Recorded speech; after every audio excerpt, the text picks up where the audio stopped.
이재명 성남시장 만나보겠습니다. 이재명 시장님 안녕하세요. 네, 반갑습니다. 이재명입니다. 예, 우선 우리 청취자들께 새해 인사 짧게 한 말씀 하실까요? 네, 새해 복 많이 받으세요. 올해는 예. 작년까지는 우리가 암흑 세계 속에서 살았다고 하면 예. 올해부터는 빛의 세계 속에서 좀 살았으면 좋겠습니다. 야, 빛의 세계 속에서 복 많이 받으면서 살았으면 좋겠다. 네, 이거보다 더 좋은 얘기가 뭐가 있겠습니까?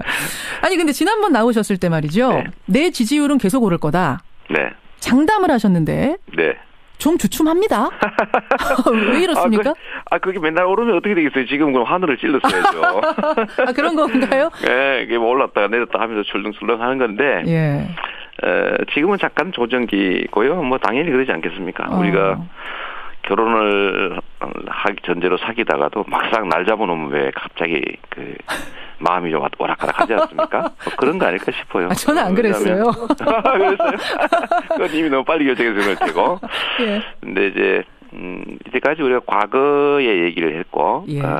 정말 이 나라가 범죄 국가다 제가 이렇게 말씀드리는데 이 나라 자체를 사유화했던 예.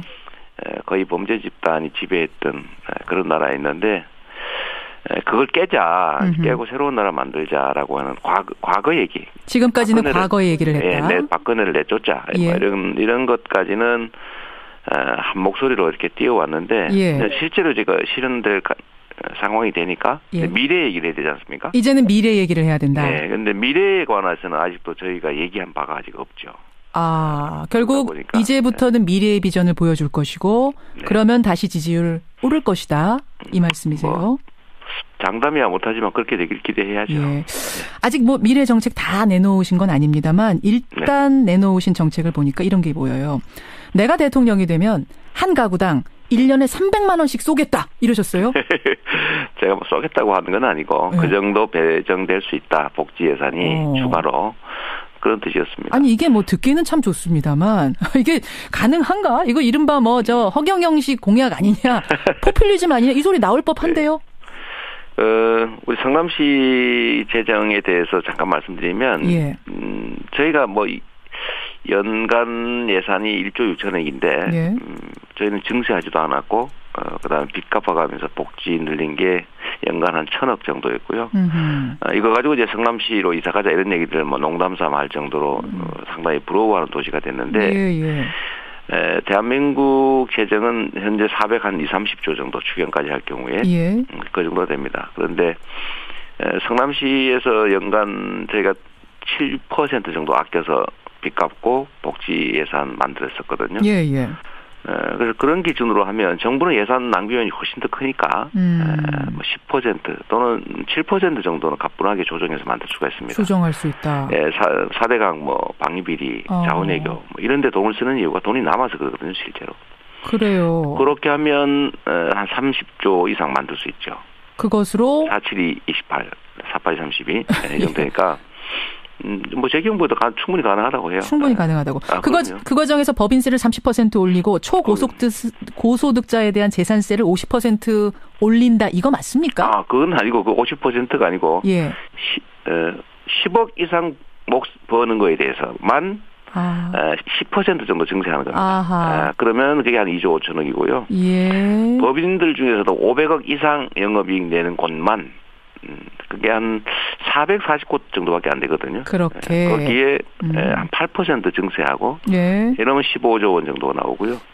지금 현재 OECD 비교했을 때 실효세율, 납부하는 세율이 너무 낮아서 명목세율이 22%인데 실제는 15% 내고 있거든요. 알겠습니다. 이거 좀 올리면은 충분히 마련할 수 있는데 이게 한 5, 60조 원 정도 되니까 1인당 한 120만 원 정도 가구당으로 하면 300만 원 정도 된다. 이걸로 이제 청년배당이든 아니면 기초연금도 한 10만 원씩 더 올려드리고 그다음에 아동수당도 만들고 학생수당도 만들고 현실성이 있다는 말씀이시고 재원은 마련이 된다는 말씀이시고 과연 이제 여기부터 쓰는 게 맞느냐 300만 원씩 주는 게 맞느냐에 대해서는 국민들이 또 나름 판단을 하실 테고요. 그렇죠. 그게 이제 기본소득으로 일부 배정하고 고정적으로 또 필요한 곳에 급한 대로 고교 무상교육 이건 정말 중요하지 않습니까? 알겠습니다. 근데 이거 말고 또 하나가 뭐냐면 최근에 미국의 외교 전문지죠. 포린 폴리시에서 문재인 전 대표나 이재명 성남시장이 대통령 되면 네. 주한미군 분담금 문제 때문에 트럼프 대통령하고 당선자하고 충돌이 벌어질 거다. 그러면 결국 미군이 한반도에서 철수할 거다. 이런 네. 예언을 했어요. 네. 이거 어떻게 생각하십니까? 정확하게는 네, 미군이 철수할 수 있는데 철수하게 되면 미국이 심각한 손해를 보게 된다. 그런 뜻이었습니다. 뒷부분이 빠져 있는데요. 뒷부분이 또 있었어요? 네, 그렇습니다. 이게 철수할 수 없다. 왜냐하면 동아시아 쪽 이게 미군의 필요에 의해서 미군이 와 있는데 예. 주둔비를 이쪽이 부담하고 있어서 미국이 실제로 이익이다. 예. 어차피 주둔비는 어디 가 있어도 든다. 그런데 만약에 주둔비 올려달라 그러고 이재명 같은 사람이 깎자고 그러는데 예. 어디 깎아야 된다고 하는데 깎으면 충돌을 해가지고 철수할 경우가 있을 수 있다. 트럼프의 성향상 그렇게 되면 미국이 손실을 볼 수 있다. 세계 전략에 이런 얘기였는데요. 저는 미군 철수를 우리가 각오하고 이제는 대비해야 된다. 철수를 각오하고 대비해야 된다? 네, 그렇습니다. 아니 미군 철수하면 지금 큰일 난다고 생각하는 국민 많은데요. 뭐 그런 분도 계시죠. 그런데 이 미군이 지금까지 자기 마음대로 철수한 예도 한 3번 정도 있습니다. 예, 왜냐하면 미군은 대한민국을 지키기 위해서 와 있는 붙박이 군대가 아닙니다. 예. 신속기동군이라고 해서 예. 동아시아 지역에 어디든지 필요하면 떠날 거예요. 그런데 잠시 주둔하고 있는 것이 대한민국입니다. 근데 그 주둔이 좀 길어진 것뿐이군요. 그렇습니다. 예. 지금 붙박이 군대가 아니다. 그러니까 대한민국을 위해서 와 있는 게 아니라 필요하면 얼마든지 이동하는 신속기동군으로 전환돼 있고 또 한 가지는 지금 미군에 대한 의존이 너무 심한데 우리가 지금 북한보다도 군사비를 무려 최하 6배에서 수십 배 지출하고 있습니다. 예, 우리가 예. 지금 올해만 해도 40조 3천억을 지출하거든요. 예. 근데 미국의 유력 그 분석 기관에 의하면 남한하고 북한하고 군사력 비교를 했을 때 이게 지금 작년 2016년 기준만 해도 예. 남한이 11위, 북한이 25위였다는 거예요. 미군 빼고. 예. 이렇게 센데 미군이 꼭 있어야 된다. 없으면 진다. 이런 소리 하면서 그냥 미국이 해달라는 대로 다 해주고 있잖아요. 근데 이제 핵이 있지 않습니까? 북한은 핵을 가지고 있기 때문에 우리가 미국의 핵 우산 안에 들어갈 수밖에 없기 때문에 미군이 필요하다. 뭐 이런 논리 아니겠습니까? 미군이 핵을 막는 게 아니고요. 지금 그 핵을 막기 위해서 예를 들면 사드 설치한다 그러고, 그렇죠. 우리나라도 예를 들면 뭐 KAMD 한국형 미사일 방어체제 만든다고 하고 예, 하는데 실제로 미군으로 막고 있는 건 아니죠. 예를 들면 핵 문제에 대해서는 별도의 예를 들면 미국의 소위 핵 전력 같은 것을 순환 배치한다든지 이런 방식으로 다른 방식으로 해야 되고 미군 철수 문제와는 좀 직접 관계가 좀 크지 않은 겁니다. 그렇게 보세요. 그런데 지금 미군에 대한 주둔비는 원래 우리가 부담하지 않고 있었거든요. 예. 왜냐하면 미국 필요해서 주둔하고 있었어요. 그랬었죠. 네, 근데 90년대에 생겼는데 지금 현재 독일은 18% 정도 부담하고요. 일본은 50% 정도 부담하는데 우리는 이미 77%를 부담하고 있어요. 예. 쉽게 말해서 봉이 되고 있다는 거죠. 그러면 여기다가 또 2배 또 올리면 어떻게 되겠어요? 얼마까지 깎아야 된다고 적정하다고 보세요? 저는 그거는 계산해 봐야 되는데 대략. 미군도 필요해서 와 있는 것이고 그렇죠. 그게 우리 한국 방위에도 도움이 되니까 우리도 없는 것보다 나니까 그 정도 선에서 조정을 해야 되고 지금은 과다하다고 생각됩니다. 과다하다. 어느 정도라고 예상하세요? 대략? 그게? 저는 일본 정도는 맞춰야 되지 않나요? 최소한. 일본이 지금 얼마나 내요? 50%. 50% 분담까지는. 네. 그래서 미국이 싫다고 그러면 가라.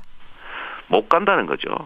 못 갈 거다. 네, 왜냐하면 미군이 한국 방위 그 자체를 위해서 와 있는 게 아니라 알겠습니다. 주로는 미국 이익을 위해서 와 있는 걸 분명히 우리가 인정해야 되는데 이렇게 하지 않으면 달라는 대로 계속 줘야 됩니다. 끊임없이. 네, 그래서 적정선에서 조정할 필요가 있다. 그 부분에 대해서는 그렇게. 그리고 이제는 미군 철수를 대비해서 자주국방 해야 됩니다. 이제 독립국가가 어떻게 계속 이렇게 외국군에 의존하고 특히 전시작전 통제권까지 외국군한테 줘놓고 자체 작전을 못하는 이런 나라가 세상에 어디 있습니까? 어디 있습니까? 근데 어제 유승민 의원이 이제 이 자리에 나와서 하신 발언이 뭐냐면 문재인, 이재명 이런 야권 후보들에게 제일 불안한 게 안보 문제, 안보관이다. 이거 지적하셨거든요. 안보는요, 이 소위 이 보수란 이름을 가진 이 사실상의 사회학 부패 수구 집단들은요, 안보 제대로 안 합니다. 우리가 봤지 않습니까? 북한에 돈 주면서 총 쏴달라고 하는 집단이에요. 총풍 사건이라고 있죠. 말씀하시는 거군요. 그리고 이상하게 선거 때문에 되면 북한이 도발을 하죠. 예를 들면 정말 국가 존속의 가장 중요한 안보 문제를 자기 개인 이익을 위해서 악용하는 집단이 무슨 안보 얘기를 합니까? 무슨 안보예요? 거기에 지금 유승민 의원도 포함이 되는 겁니까? 당연하죠. 유승민 의원 한번 보십시오. 아니 사드를 우리 돈 들여서 사서 갖다 배치하자 이런 분이에요. 예. 대구는 안 된다 대신에 자기 지역구는. 그러면서 예를 들면 대구는 수도권 방어가 안 되니까 안 된다 이런 식으로 얘기했다가 대구 안 하고 딴 데 간다니까 그럼 해야지 이런 분이에요. 이런 분이 더 심각한 문제가 있죠. 알겠습니다. 자, 이렇게 어제 유승민 의원에 대한 답변은 지금 주셨고요. 네네. 그나저나 이재명 시장님. 네. 새해 들어서자마자 네. TV조선하고 전쟁을 선포하셨어요. 내가 반드시 TV조선을 폐간시키겠다. 이게 무슨 말씀입니까? 이 TV조선은 소위 악성 언론의 아주 대표적 케이스입니다. 사실을 왜곡해가지고 민주주의 체제를 망가뜨리고 있죠. 선거에 개입하고 있습니다, 지금. 그러니까 지금 이게 TV조선에서 한 방송 중에 네. 이재명 시장의 형님의 문제, 정신병원에 입원시키는데 이재명 시장이 입원을 강제시켰다. 요거하고. 네. 그다음에 철거민들에게 막말했다. 이런 동영상 같은 거를 욕했다. 예. 그걸 이제 검증이라는 이름으로 보도를 한 거거든요. 첫째로는요. 이 형님을 정신병원에 입원시킨 거는 사실인데 저희가 한 게 아니고 그 형수하고 그 조카가 한 겁니다. 제가 입원 확인서도 인터넷에 페이스북에 다 공개를 해놨는데 그걸 무시하고 그 사람들이 한 일방적인 말도 안 되는 주장을 그대로 보도를 한 거예요. 두 번째는 이 철거민들 이 부당한 요구를 해가지고 LH에 철거를 당했는데 성남시 보고 이주 대책했느라고 이 부당한 요구를 한 시위를 1년 6개월 동안 하면서 시청을 괴롭혔는데 결국은 저를 폭행했거든요. 근데 이 장면 중에 일부를 또 자기들이 찍어서 제가 때린 걸로 위조를 했어요. 그러니까 편집이 교묘하게 됐다 이 말씀이세요? 왜곡된 편집이었다? 맞는 장면을 일부만 떼가지고 슬로우 모션으로 때리는 장면을 만들었는데. 맞는 걸 때리는 걸로 만들었다? 방어 동작 중에 때리니까 손을 본능적으로 막지 않습니까? 그 동작만 떼내가지고 때리는 걸로 만든 거예요. 시장이 철거민을 폭행했다 이렇게. 사과 받으셨어요? 처벌받았습니다 그 사람. 아니 그게 아니라 지금 TV조선으로부터 사과 받으셨어요? 전혀요. 전혀 어제 전쟁 선포했는데 아무 답변 없습니까? 이게 지금 이제 형사고소 지금 오늘 중으로 낼 거고요. 형사고소하십니까? 네, 좀 언론 중재는 물론이고 손해배상 청구까지 해서 끝까지 책임을 물을 텐데. 이거는 철거민들의 요구가 부당하고 또 철거민들이 이 사건으로 처벌받은 사실까지 있어서 나중에 저희한테 사과하고 정리된 일이에요. 근데 저는 이걸 어떻게 해가지고 이런 식으로 허위 조작을 해서 검증한다 그러면서 이렇게 왜곡할 수 있냐. 언론이 지금 민주주의 사회에서 하는 역할이 정말 중요하지 않습니까? 근데 허위 정보를 국민한테 제공해서 선택을 좀 잘 못하게 해보겠다고 하는 선거 개입 시도에서 제가 이건 꼭 끝까지 책임을 물어야 되겠다 그 말씀을 드린 겁니다. 근데 대선을 치러야 하는 분이 이렇게 직설적으로 언론사 폐간시키겠다, 등을 지겠다 이렇게 선포하는 건 제가 처음 봐서요. 괜찮으시겠어요? 큰 언론사인데? 그런데 만약에 이 언론사들의 이런 악의적 왜곡을 그냥 두고 난 다음에 뭘 할 수 있겠습니까? 알겠습니다. 그리고 제가 원래 좀 흠이 많은 사람이긴 하죠. 흠결이 흠이 많으신 분이 대통령 어떻게 하십니까?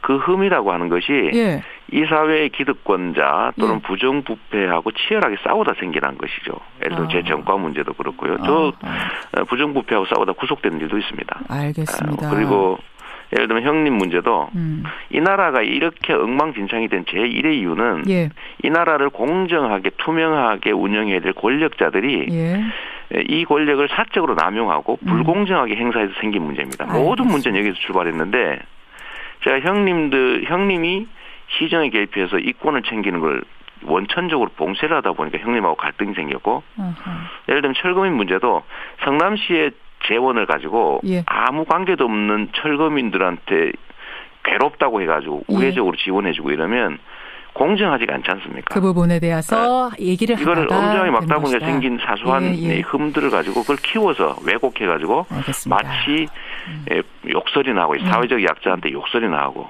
집안 형수한테 욕이나 하는 아주 폐륜화로 만들고 있는데 반드시 책임을 물어야 됩니다. 시간이 별로 없어서요. 네. 단답형으로 두 개만 여쭐게요. 네. 이재명 시장 민주당 안에서 크게 조직을 가지고 있는 분 아니고 독립군처럼 뛰는 분이기 때문에 혹시 나가서 독자적으로 대선 치르는 거 아니냐. 제3지대 가는 것 아니냐. 가는 겁니까 아닙니까? Yes or no? 전혀 그럴 리가 없습니다. 전혀 그럴 리 없습니까? 네. 그리고 개헌이요. 네. 내 임기를 3년으로 줄이겠다 공약을 하고 네. 그런 이제 사람을 대통령으로 뽑자. 이렇게 서로 약속하는 건 어떻겠느냐. 받아들이실 수 있어요? 저는 임기를 얼마로 줄이자라고 하는 것까지 하는 것은 지금은 말이 안 되는 소리고요. 다만 이런 얘기를 제가 한 일이 있어요. 예. 만약에 그 개헌은 지금 못하고 다음 정부에서 해야 되는데 다음 정부에서 예를 들면 선거제도도 개편되고 법률적으로 모든 문제가 정리해서 국민의 의사가 제대로 반영되는 정치 시스템이 만들어진다면 자기 당 이미 가지고 있는 기득권이라면 예를 들면 소위 이제 대통령 임기 같은 건데 그 일부나마 줄이는 것을 용인할 수 있겠느냐. 그때 가서.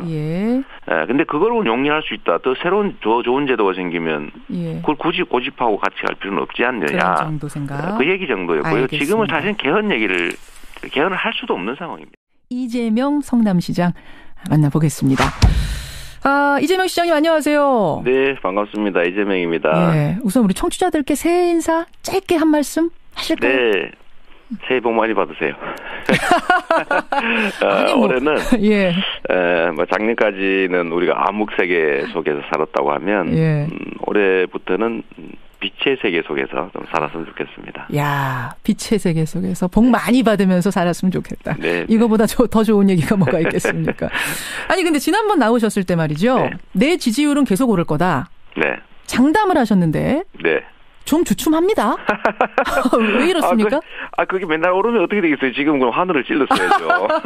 그런 건가요? 네, 이게 뭐 올랐다가 내렸다 하면서 출렁출렁 하는 건데. 지금은 잠깐 조정기고요. 뭐 당연히 그러지 않겠습니까? 우리가 결혼을 하기 전제로 사귀다가도 막상 날 잡아놓으면 왜 갑자기 마음이 좀 오락가락하지 않습니까? 뭐 그런 거 아닐까 싶어요. 저는 안 그랬어요. 그랬어요? 그건 이미 너무 빨리 결정해서 그럴 테고. 근데 이제 이때까지 우리가 과거의 얘기를 했고 정말 이 나라가 범죄 국가다 제가 이렇게 말씀드리는데 이 나라 자체를 사유화했던 거의 범죄 집단이 지배했던 그런 나라에 있는데 그걸 깨고 새로운 나라 만들자라고 하는 과거 얘기. 지금까지는 그게 듣기는 참 좋습니다만 이게 가능한가? 이거 이른바 허경영식 공약 아니냐, 포퓰리즘 아니냐 이 소리 나올 법한데요. 우리 성남시 재정에 대해서 잠깐 말씀드리면, 저희가 연간 예산이 1조 6천억인데, 저희는 증세하지도 않았고, 그 다음에 빚 갚아가면서 복지 늘린 게 연간 한 1,000억 정도였고요. 이거 가지고 이제 성남시로 이사 가자 이런 얘기들 농담삼아 할 정도로 상당히 부러워하는 도시가 됐는데, 대한민국 재정은 현재 430조 정도 추경까지 할 경우에 그 정도 됩니다. 그런데 성남시에서 연간 저희가 7% 정도 아껴서 빚 갚고 과거의 얘기를 했다. 박근혜를 내쫓자 이런 것까지는 한 목소리로 이렇게 띄워왔는데 실제로 제가 실현될 상황이 되니까 미래 얘기를 해야 되지 않습니까? 이제는 미래 얘기를 해야 된다. 네, 근데 미래에 관해서는 아직도 저희가 얘기한 바가 아직 없죠. 결국 이제부터는 미래의 비전을 보여줄 것이고 그러면 다시 지지율 오를 것이다. 이 말씀이세요? 장담이야 못하지만 그렇게 되길 기대해야죠. 아직 미래 정책 다 내놓으신 건 아닙니다만 일단 내놓으신 정책을 보니까 이런 게 보여요. 내가 대통령이 되면 한 가구당 1년에 300만 원씩 쏘겠다 이러셨어요? 제가 쏘겠다고 하는 건 아니고 그 정도 배정될 수 있다. 복지 예산이 추가로. 그런 뜻이었습니다. 복지 예산 만들었었거든요. 그래서 그런 기준으로 하면 정부는 예산 낭비원이 훨씬 더 크니까 10% 또는 7% 정도는 가뿐하게 조정해서 만들 수가 있습니다. 조정할 수 있다. 4대강 방위비리, 자원외교 이런 데 돈을 쓰는 이유가 돈이 남아서 그러거든요. 실제로. 그래요. 그렇게 하면 한 30조 이상 만들 수 있죠. 그것으로 47이 28, 48이 32 이 정도 되니까 뭐 제 경우에도 충분히 가능하다고 해요. 충분히 가능하다고.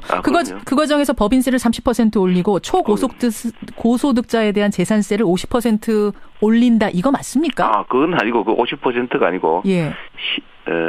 10억 이상 버는 거에 대해서만 10% 정도